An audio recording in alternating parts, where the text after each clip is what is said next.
संक्षिप्त योग विशिष्ट उपशम प्रकरण सर्ग 32वां। प्रहलाद के द्वारा भगवान विष्णु की मानसिक एवं बाह्य पूजा। उसके प्रभाव से समस्त दैत्यों को वैष्णव हुआ देख विस्मय में पड़े हुए देवताओं का भगवान से इसके विषय में पूछना। भगवान जी का देवताओं को सांत्वना दे अदृश्य हो प्रहलाद के देव पूजा गृह में प्रकट होना और प्रहलाद द्वारा उनकी स्तुति। श्री विशेष जी कहते हैं, रघुनंदन, इस प्रकार विचार करके मन भावना द्वारा अपने शीर को साक्षात नारायण का स्वरूप बना करके प्रहलाद ने उन असुरारी श्री हरि की पूजा के लिए फिर इस प्रकार चिंतन आरंभ किया। मैं भावना दृष्टि से देख रहा हूँ कि यह भगवान विष्णु दूसरा शीर धारण करके मेरे भीतर से बाहर आकर खड़े हैं। गरुड़ की पीठ पर बैठे हैं, चतुर्विध शक्तियों से संपन्न हैं। इनके हाथों में शंख चक्र और गदा आदि शोभा पा रहे हैं।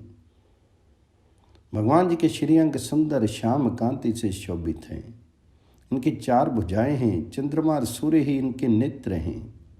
ये अद्भुत शोभा से संपन्न हैं। कांतिमान नंदक नामक खड्ग से अपने भक्तजनों को आनंद प्रदान करते हैं। इनके हाथ में कमल शोभा दे रहा है, नेत्र बड़े बड़े हैं। ये शांग्र धनुष धारण करते हैं और महान तेज से संपन्न है। इनके पार्षद इन्हें सब ओर से घेरे हुए हैं। इसलिए मैं शीघ्र ही भावना भावित समस्त सामग्रियों से सुशोभित मानसिक पूजा द्वारा इनका पूजन आरंभ करता हूँ। इसके बाद बाहरी उपकरणों से युक्त और अनेक प्रकार के रत्नों से परिपूर्ण विशाल पूजा का भी आयोजन करके इस महान देव नारायण की पूजा अर्चा करूँगा। ऐसा विचार करके प्रहलाद ने विविध पूजा सामग्रियों के संभार से युक्त मन के द्वारा कमलापति माधव का पूजन आरंभ किया। रत्न समूहों से जड़ित नाना प्रकार के पात्रों द्वारा अभिषेक करके भगवान जी के श्री अंगों में उन्होंने चंदन आदि का अनुलेप किया। फिर नाना प्रकार के धूप दीप निवेदन किए। भांति भांति के वैभवशाली आभूषण पहनाए। मंदार पुष्पों की मालाएं धारण कर लाई। स्वर्ण में कमलों की राशि भेंट की। कल्प वृक्ष की लताएं तथा रत्नों के गुच्छ गुलदस्ते अर्पित किए। दिव्य वृक्षों के पल्लव तथा नाना प्रकार के फूलों के हार उपहार में दिए। किंकिरात, बक, कुंद, चंपा, नीलकमल, लाल कमल, कुमुद, काश, खजूर, आम, पलाश, अशोक, मैनफल, बेल, कनेर, किरातक, कदम, बकुल, नीम, सिंधुवार, चूही, पारिभद्र, कुगुल और बिंदुक आदि के यथायोग्य पत्र पुष्प एवं फल अर्पित किए। प्रियंगु, पाट, पाटल, धातु पाटल, आम, अमड़ा, कव्य, हर्रे और भेड़े भेंट किए। शाल, ताल और तमाल के लता, फूल एवं पल्लवी चढ़ाई। कोमल कोमल कलिकाएं अर्पित की। सहकार, कुमकुम, कीतक, शतपत्र और इलायची की मंजरियां अर्पित की। फिर नैवेद्य, तांबूल, आरती और पुष्पांजलि आदि सभी सुंदर सुंदर उपचारों को सादर समर्पित किया। अंत में अपने आप को श्री हरि के चरणों में भेंट कर दिया। इस प्रकार जगत के सारे वैभवों से भव्य प्रतीत होने वाली पूजन सामग्री एवं उच्च कोटि की भक्ति से प्रहलाद ने अंतःपुर में अपने स्वामी भगवान विष्णु जी का मानसिक पूजन किया। तदनंतर दानवराज प्रहलाद ने सुप्रसिद्ध देव मंदिर में बाह्य वैभवों से परिपूर्ण पूजन के उपचारों द्वारा भगवान जनार्दन की पूजा की। मानस पूजन में बताई गई क्रम से ही बाह्य पदार्थों के अर्पण द्वारा बारंबार परमेश्वर श्री हरि का पूजन करके दानवराज प्रहलाद को बड़ा संतोष हुआ। तभी से प्रहलाद प्रतिदिन पूर्ण भक्ति भाव से परमेश्वर की पूजा करने लगे। फिर तो उस नगर के सभी दैत्य उसी दिन से भव्य वैष्णव बन गए, क्योंकि राजा ही आचार का कारण होता है। राजा सदाचारी हो तो प्रजा भी सदाचार परायण होती है। शत्रुसूदन श्री राम। फिर तो आकाशवर्ती देवलोक में ये बात फैल गई कि सारे दैत्य द्वेष छोड़ करके भगवान विष्णु के भक्त हो गए। रघुनंदन, ये सुनकर के इंद्र आदि देवता और मरुदगण बड़े विस्मित हुए कि दैत्यों ने भगवान विष्णु की भक्ति कैसे अपनाई। आश्चर्य में डूबे हुए देवता अंतरिक्षवर्ती स्वर्ग लोक को छोड़ करके क्षीर सागर में शेषनाग की शैया पर विराजमान भगवान श्री हरि के पास गए। वहां बैठे हुए भगवान जी से उन्होंने दैत्यों का सारा समाचार कह सुनाया और इस अपूर्व आश्चर्य तथा विस्मय से भरे हुए स्वभाव परिवर्तन का कारण पूछा। देवता बोले, भगवान, ये क्या बात है? जो दैत्य सदा ही आपके विरोधी रहे, वे ही आपकी भक्ति में कैसे तन्मय होंगे? कहाँ तो वे अत्यंत दुराचारी दानव और कहाँ आप भगवान जनार्दन के प्रति उत्तम भक्ति। कहाँ तो पामरोचित कार्य करने वाला, सदा निंदित कर्मों में निरत और हीन जाति वाला बेचारा दानव समाज, और कहाँ आप भगवान विष्णु की उत्तम भक्ति। श्री भगवान जी बोले, देवताओं, तुम विषाद में मत पड़ो। शत्रुदमन प्रहलाद भक्तिमान हो गए हैं, ये उनका अंतिम जन्म है। अब वे मोक्ष के अधिकारी हो गए हैं। इसके बाद ये दानव प्रहलाद गर्भवास नहीं कर सकते। जैसे भुना हुआ बीज अंकुर नहीं उत्पन्न कर सकता, उसी प्रकार ज्ञान अग्नि से दग्ध हुए कर्म बंधन कारक नहीं हो सकते। श्रेष्ठ देवगण, तुम लोग अपने अपने विचित्र लोकों में पधारो। प्रहलाद की ये गुणवत्ता, उनकी ये भगवत भक्ति तुम्हें दुख देने वाली नहीं हो सकती। श्री विशेष जी कहते हैं, रघुनंदन, देवताओं से ऐसा कहकर के भगवान श्री हरि वहीं अंतर ध्यान हो गए और देवताओं का समुदाय स्वर्गलोक को लौट गया। तब से प्रहलाद के प्रति देवताओं की मित्रता होगी। भक्त प्रहलाद इसी प्रकार प्रतिदिन मन, वाणी और क्रिया द्वारा देवादिदेव भगवान जनार्दन की पूजा करने लगे। पूजा में तत्पर रहने वाले प्रहलाद के हृदय में समय पाकर के विशेष आनंद, वैराग्य और विभूति आदि गुण बढ़ने लगे। जैसे पक्षी सूखे हुए वृक्ष को पसंद नहीं करते, उसी प्रकार प्रहलाद ने भोग समूह का अभिनंदन नहीं किया। भोगों की ओर से उनकी रुचि हट गई। जैसे मृग चन समुदाय से भरी हुई भूमि से प्रसन्न नहीं होता, उसी प्रकार उनका मन कांताओं से नहीं रमता था। शास्त्रीय बातों की चर्चा के सिवा अन्य लोक चर्चाओं में उनका मन नहीं लगता था। नाशवान दृश्य पदार्थों में उनकी आसक्ति सर्वथा दूर हो गई थी। भगवान विष्णु ने क्षीर सागर रूपी मंदिर में रहते हुए ही अपनी सर्वव्यापनी परम दिव्य बुद्धि के द्वारा प्रहलाद की उस उच्चतम स्थिति को जान लिया। तदंतर भक्ति को आनंद प्रदान करने वाले भगवान विष्णु पाताल मार्ग से प्रहलाद के उस भवन में पधारे जिससे वे अपने इष्ट देव की पूजा किया करते थे। कमल नयन भगवान विष्णु को आया हुआ जान करके दैत्यराज प्रहलाद ने पहले की अपेक्षा दुगनी वैभवशालिनी सामग्री से सुशोभित पूजा विधि द्वारा उनका आदर सत्कार पूजन किया। तत्पश्चात पूजा गृह में पधारे हुए भगवान श्री हरि को प्रत्यक्ष विराजमान देख परम प्रीति युक्त हुए प्रहलाद ने भक्ति भाव से परिपुष्ट हुई वाणी द्वारा उनका स्तमन किया।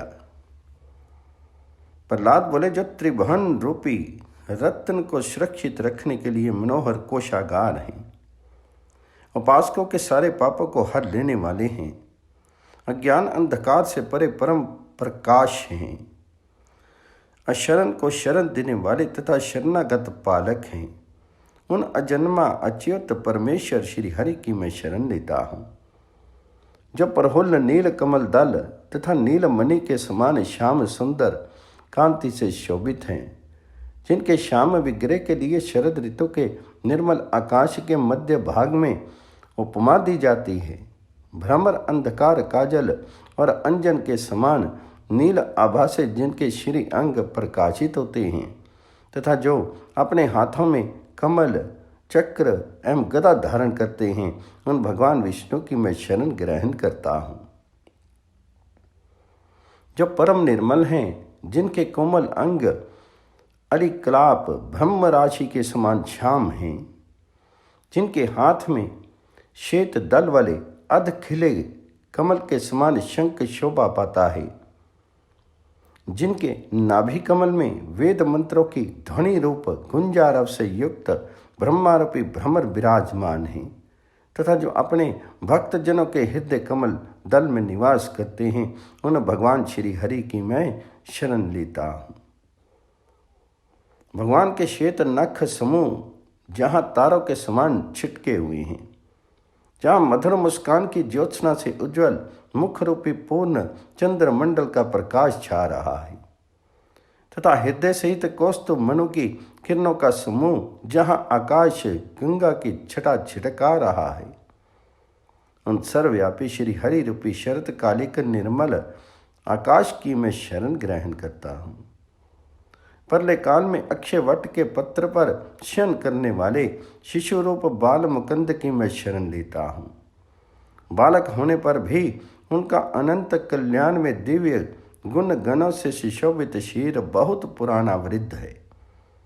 उनके उस बाल वपु के उदार भाग में ये घनीभूत सारी सृष्टि पूर्णता समाई हुई है। वे भगवान नित्य निरंतर विराजमान, जन्म वृद्धि आदि विकारों से रहित तथा विशाल सर्वत्र व्यापक हैं। नूतन खिले हुए नाभि कमल के पराग से जिनका वक्ष स्थल गौर वर्ण का प्रतीत होता है, जिनका वामांग लक्ष्मी जी के दीप्तिमान देश से विभूषित है, जो इस सायंकालिक अरुण किरण के समान लाल अंग राग धारण करते हैं तथा स्वर्ण के समान रंग वाले रेशमी पीताम्बर से जिनका श्री विग्रह परम सुंदर दिखाई देता है, उन भगवान श्री नारायण की मैं शरण लेता हूँ। दैत्य रूपनी कमलनी पर तुषारपात करने के लिए जो हेमंत और शिशिर के समान हैं, देव रूपनी नलनी को विकसित करने के लिए सदा उदित रहने वाले सूर्य बिंब के सदृश हैं तथा ब्रह्मा रूपी कमल के उद्भव के लिए जो जल से भरे हुए तड़ाक के तुल्य हैं, उपासकों के हृदय कमल में निवास करने वाले उन भगवान श्री हरि का मैं आश्रय लेता हूँ। जो त्रिभुवन रूपी कमल के विकास के लिए सूर्य के सदृश अंधकार की भांति बुद्धि को आच्छादित करने वाले मोह या अज्ञान का निवारण करने के लिए उत्तम प्रज्वलित दीपक के तुल्य हैं, जिनमें जड़ता रूपनी माया का अभाव है, जो सदा अपने स्वरूप को प्रकाशित करते हैं, अथवा नित्य दिव्य प्रकाश जिनका रूप है, उन जिनमें आत्म तत्व स्वरूप तथा संपूर्ण जगत की सारी पीड़ाओं को हर लेने वाले श्री हरि की मैं शरण ग्रहण करता हूँ।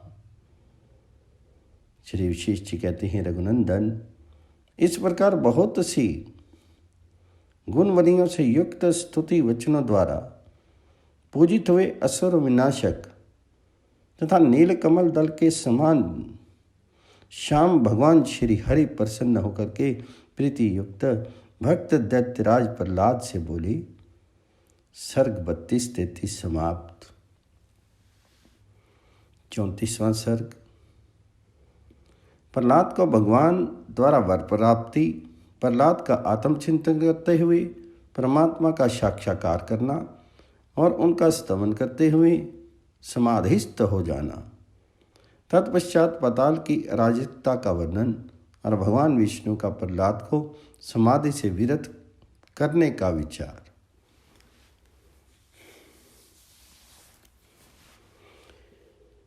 श्री भगवान जी ने कहा, दैत्य कुल शिरोमणि प्रहलाद, तुम तो गुणों के आकर हो, अतः जन्म मरण रूपी दुख की निवृत्ति के लिए तुम पुनः अपना अभीष्ट वर मांग लो। प्रहलाद बोले, भगवान, आप समस्त प्राणियों के अंतःकरण में विराजमान होकर के उनकी इच्छा अनुसार फल प्रदान करने वाले हैं। अतः विभो, आप जिस वस्तु को सबसे श्रेष्ठ समझते हो वही मुझे देने की कृपा कीजिए। तो श्री भगवान जी ने कहा, निष्पाप प्रहलाद, जब तक तुम्हें ब्रह्मत्व की प्राप्ति न हो जाए तब तक तुम संपूर्ण संशयों की पूर्ण तथा शांति तथा सच्चिदानंद घन पर ब्रह्म परमात्मा की प्राप्ति रूप फल के लिए विचार प्रायण बने रहो। श्री विशेष जी कहते हैं, रघुनंदन, दैत्यराज प्रहलाद से ऐसा कह करके भगवान विष्णु अंतर ध्यान होगी। उन विष्णु देव के अंतर्हित हो जाने पर प्रहलाद ने पूजा के अंत में मणि रत्नों से शोभित पुष्पांजलि समर्पित की। उस समय उनका चित्त अत्यंत प्रसन्न था। वे एक श्रेष्ठ आसन पर पद्मासन लगाकर बैठ के और स्तोत्र पाठ करते समय अपने हृदय में यूं विचार करने लगे कि आवागमन रूपी संसार का निवारण करने वाले भगवान ने मुझे ऐसा उपदेश दिया है कि तुम विवेक विचार संयुक्त हो। अतः अब मैं अपने अंतःकरण में आत्मविचार करने में तत्पर होता हूँ। वृक्ष, तृण और पर्वत से युक्त ये जगत तो मैं हूँ नहीं, क्योंकि जो बाह्य और अत्यंत जड़ है वह मैं कैसे हो सकता हूँ। अचेतन क्षीर भी मैं नहीं हूँ, क्योंकि ये असत्य होता हुआ भी प्रकट, जड़ होने के कारण बोलने में असमर्थ, प्राणवायुओं द्वारा अपने संचरण काल में ही परिचारित और अल्प काल में ही विनष्ट होने वाला है। मैं तो केवल वह शुद्ध चेतन ही हूँ जो ममताहीन मनन रूप मन के व्यापार से शून्य, शांत, पांचों इंद्रियों के भ्रमों से रहित और माया के संबंध से हीन है। ये जो सबका प्रकाशक, बाहर भीतर सर्वत्र व्याप्त, अखंड निर्मल और सत्ता मात्र है, वह जड़ दृश्य रहित शुद्ध चिन्मय आत्म स्वरूप ही मैं हूँ। ये आत्मा जो सर्वव्यापक और विकल्प रहित चिन्मय बोध स्वरूप है, वह मैं ही हूँ। ये आत्मा ही जगत की स्थिति में निरंतर अनुभव में आने वाले समस्त पदार्थों का आदि कारण है, परंतु इस आत्मा का कोई कारण नहीं है।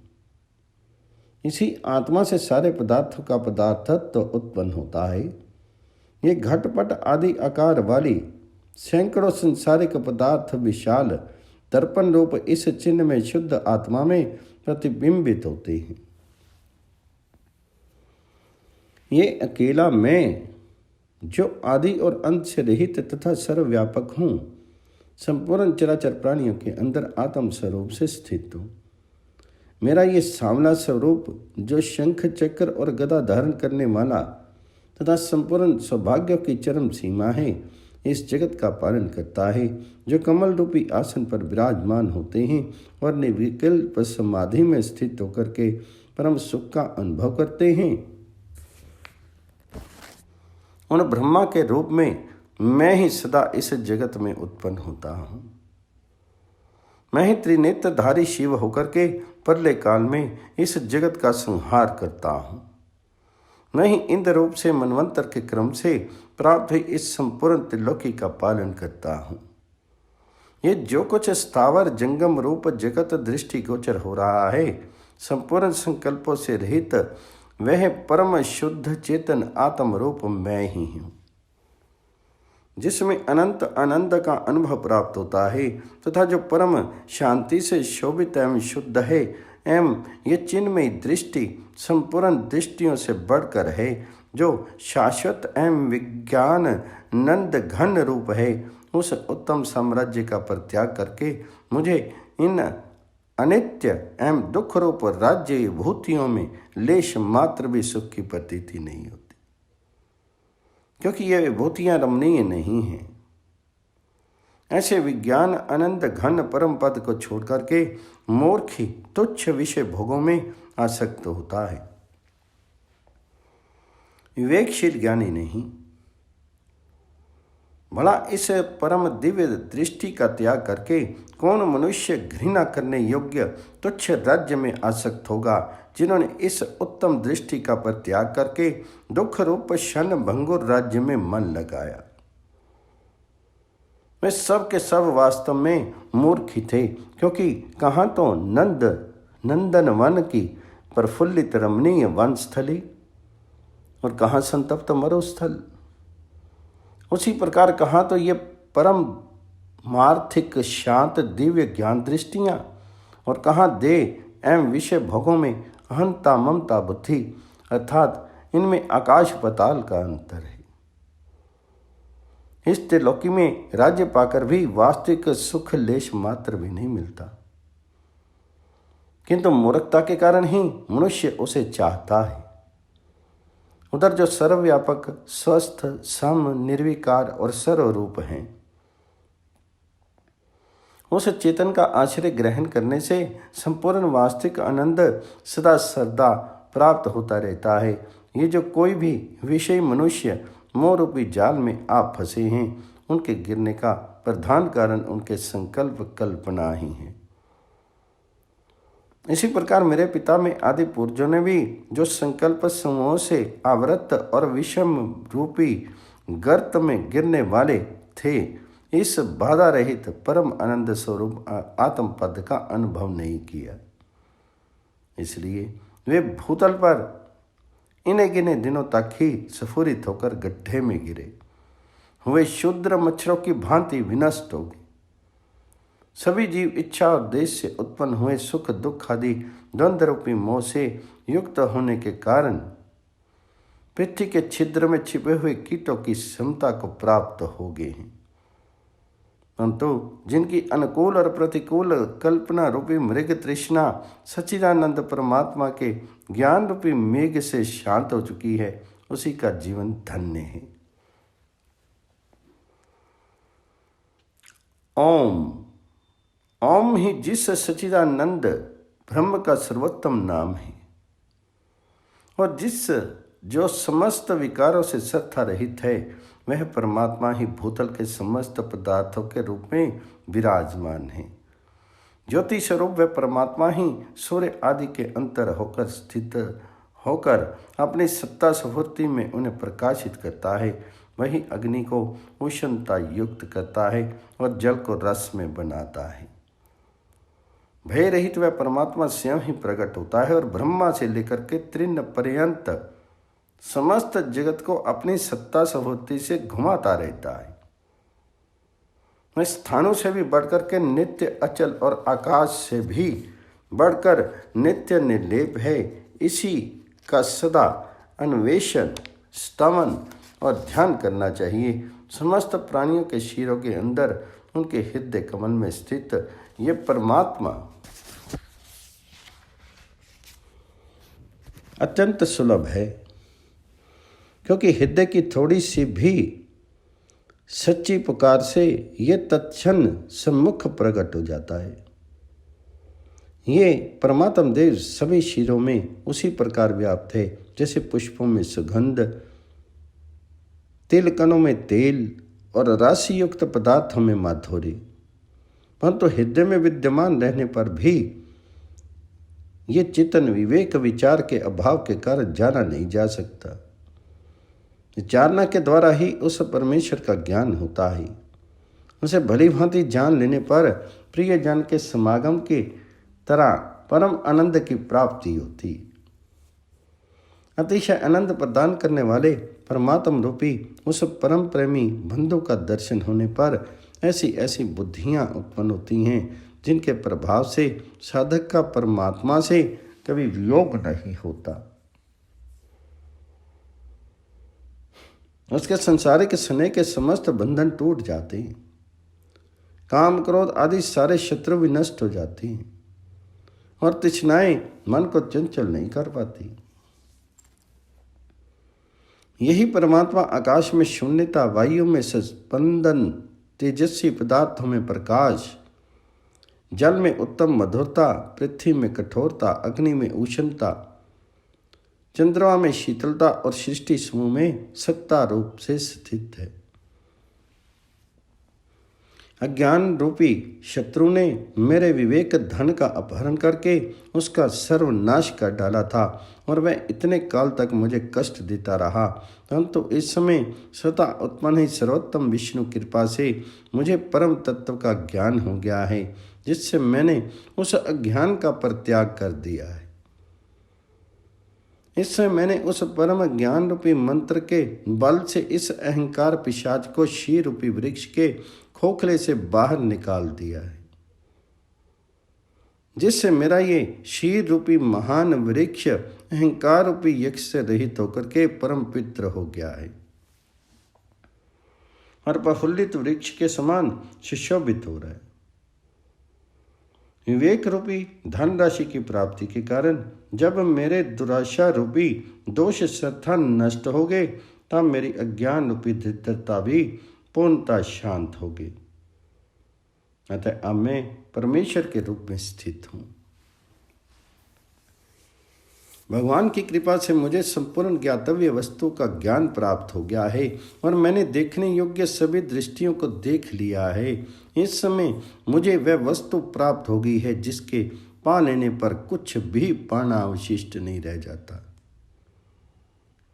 सौभाग्य की बात है कि मैं उसी ऊंची एवं विस्तृत परमार्थिक भूमि को प्राप्त हो गया हूँ जिसमें अनर्थों का नाम निशान नहीं। विषय रूपी सर्प का अत्यंत अभाव हो गया है, अज्ञान रूपी कोहरा सरथा नष्ट हो गया है, आशा रूपी मृग तृष्णा शांत हो चुकी है, जिसकी सारी दिशाएं रजोगुण रूपी धूल से रहित हो गई हैं और जिसमें शांति रूपी शीतल छाया वाला वृक्ष लहलहा रहा है। भगवान विष्णु की स्तुति, प्रणाम और प्रार्थना करने से तथा शम एवं यम नियमों के पालन से मुझे इन सच्चिदानंद घन परमात्मा की प्राप्ति हुई है और उन्हीं की कृपा से मैंने परमात्मा को स्पष्ट रूप से देखा और समझा भी है। वे अविनाशी एवं अहंकार रहित विज्ञान घन परमात्मा भगवान विष्णु को कृपावश चिरकाल से मेरी स्मृति में सुदृढ़ रूप से स्थित हो गया है, जिससे मेरा मोह पूर्णतः शांत हो गया है, अहंकार राक्षस नष्ट हो गया है और मैं दुराशा रूपी पिशाचनी से मुक्त हो गया। अतः अब मेरा संताप मिट गया है, जिससे बड़े हर्ष की बात तो ये है कि मेरी बहुत सी दुर्वासनाएं जो दुराशाओं का तथा दीर्घ काल से दुष्ट देह आदि में आत्म तत्व के अभिमान से मलिन एवं भय रूपी सर्पों के लिए हितकारिणी थी, भगवान जी के ध्यान से नष्ट हो गई हैं। मैंने सच्चिदानंद घन परमात्मा का साक्षात्कार कर लिया है, उन्होंने भली भांति जान भी लिया है, मुझे उनका यथार्थ अनुभव भी हो गया है, इसलिए उनका नित्य संयोग मुझे प्राप्त है।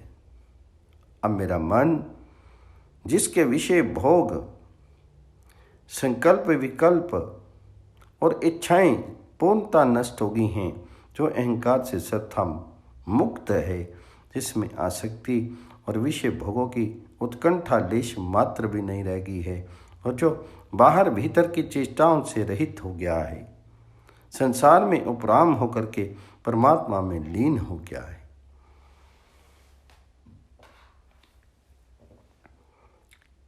यो समस्त पद से उत्कृष्ट आनंद रूप परमात्म चिरकाल से मेरी स्मृति में स्थित है।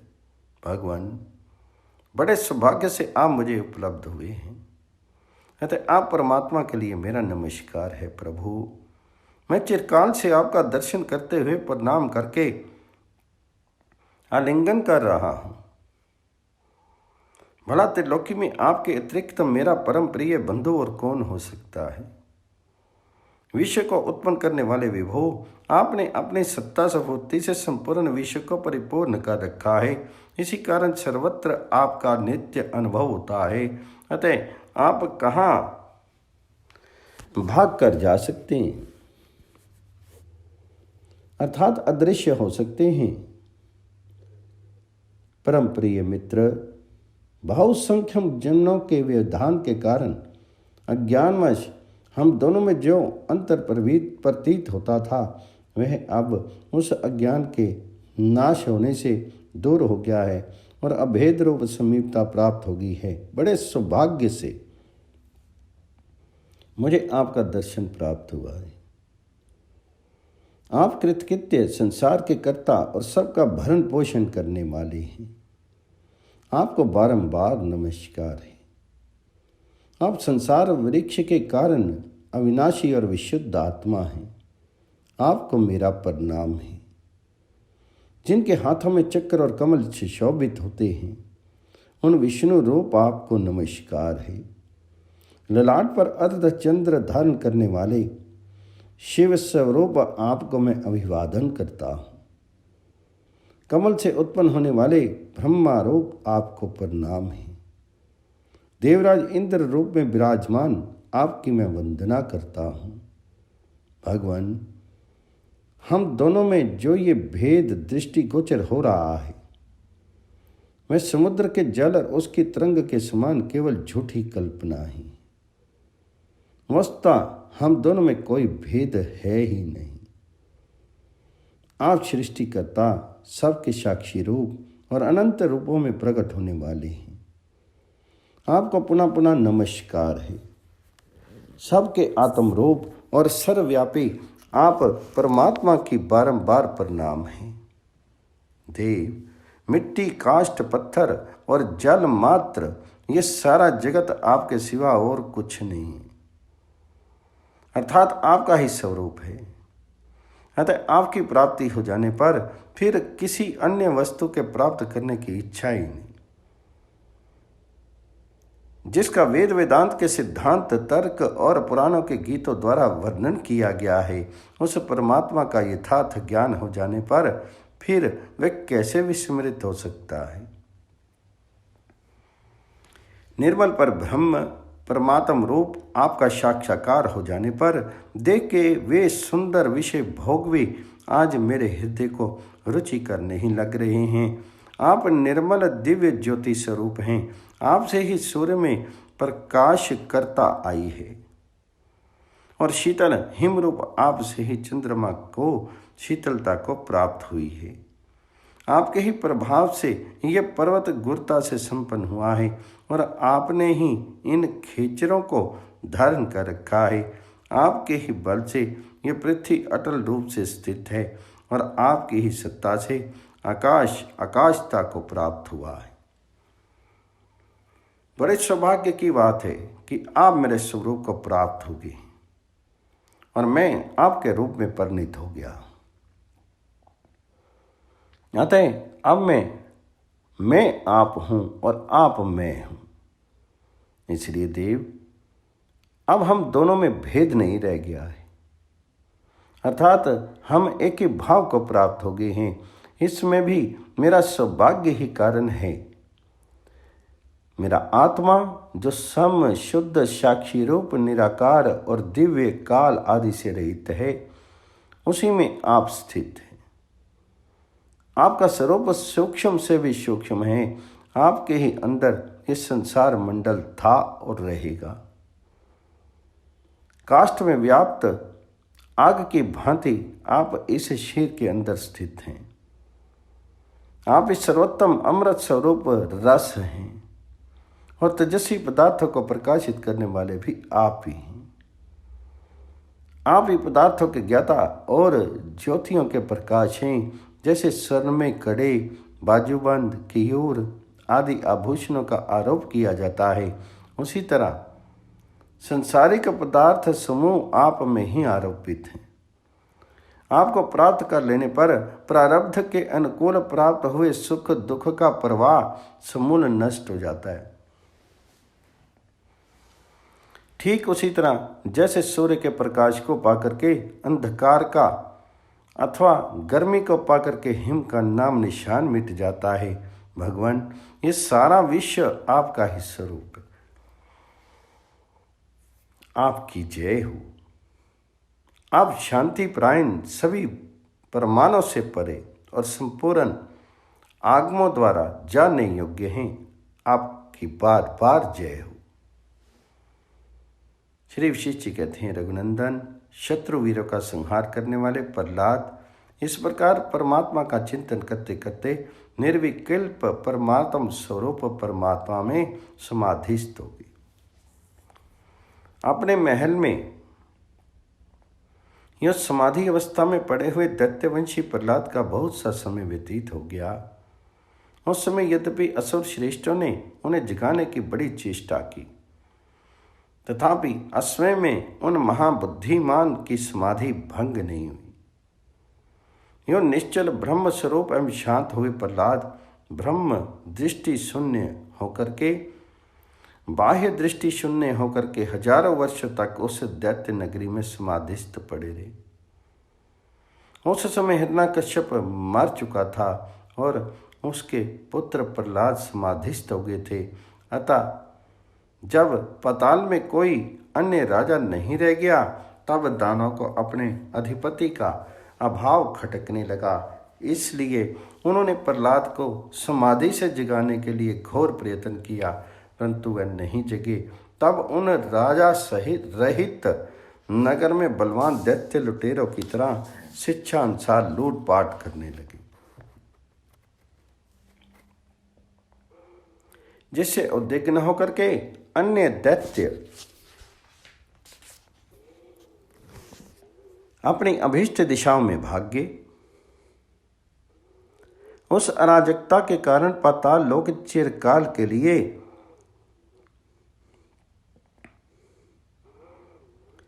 मातस्य न्याय से अस्त व्यस्त और मर्यादा रहित हो गया। वहां बलवानों ने दुर्बलों के नगर छीन लिए, मर्यादा के क्रम का सर्वथा विनाश हो गया।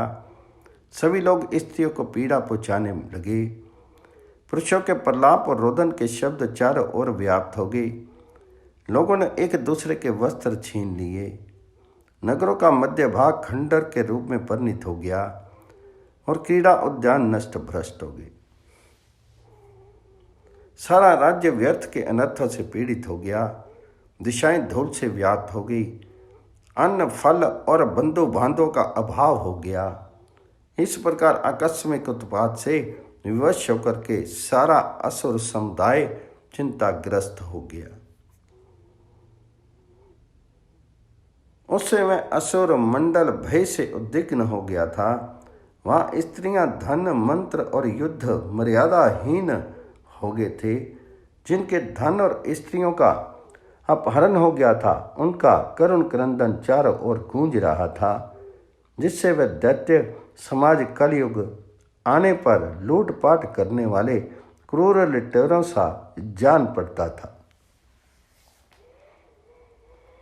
राघव, तदंतर एक बार शेषशैया पर विराजमान शत्रुसूदन श्री हरि, जो लीलापूर्वक संपूर्ण जगत का पालन करते हैं, देवताओं की प्रयोजन सिद्धि के लिए अपनी बुद्धि से संसारिक स्थिरता का निरीक्षण करने लगे।